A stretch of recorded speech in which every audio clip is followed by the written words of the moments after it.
Guys, 2,500 Bitcoin, 2,500 more. My guy, Michael Saylor just keeps on buying the dip. And this is bullish for Bitcoin, though, because there are a ton of people like Michael Saylor looking at this as one big opportunity. We've been talking about that as well right here on the channel. Michael Saylor just bought another 2,500 Bitcoin, roughly $45 million worth of BTC. I mean, how much of the overall supply now does Michael Saylor own of Bitcoin? It's absolutely incredible. But what does this tell us? This tells us that the big money people, the smart money people, of course, Michael Saylor from MicroStrategy has a huge portion of his company. The balance sheet is made up of Bitcoin. He, like many other Bitcoin maximalists, they have remained very, very steady in their faith in Bitcoin. In fact, I've noticed that a lot of people have even put in more stock into Bitcoin, given all of the fallout from these centralized figures and other cryptocurrency projects like Terra Luna, and of course what would happen with FTX and Celsius.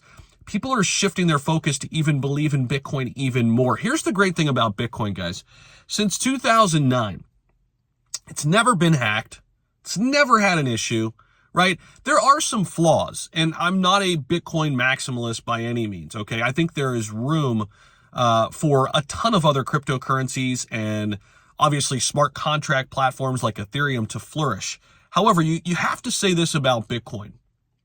It is fundamentally the most decentralized project that we have in the space. It's never broke. It continues to just truck along through the good, through the bad, through the thick, through the thin, and really, through the FTX fallout, Bitcoin has remained pretty steady, right? Now, there probably will be other contagions, and we've seen what's happened with Solana, how fragile that has been, right? Bitcoin is the granddaddy of them all for a reason.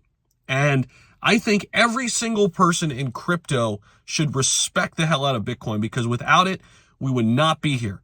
I also think that you should own a little bit of Bitcoin. That's not financial advice, but I think owning Bitcoin and Ethereum, making it a good chunk of your portfolio, is smart. Because listen, there is inherent risk with this entire asset class. We know that. There's risk with every type of investing, but especially this type of investing. We're here because the rewards are insane, right, when we win. However, with Bitcoin and Ethereum, you're looking at 60% of the overall crypto market. Michael Saylor knows this. The smart money people know this.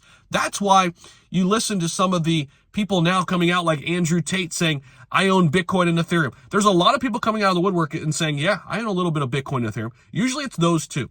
And that's why Bitcoin and Ethereum, for me, makes up about 65-70% of my overall portfolio. Then with the additional 30%, let's have some fun and go altcoin hunting, right?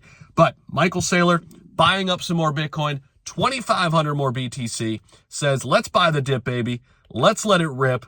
I'm ready for this thing to come back. When it does, Michael Saylor and company and everybody who's getting that Bitcoin price right now, man, they're going to be loving where they're at come next bull run. Appreciate you guys so much for stopping by the channel. Thank you again, and we'll talk very soon. See ya.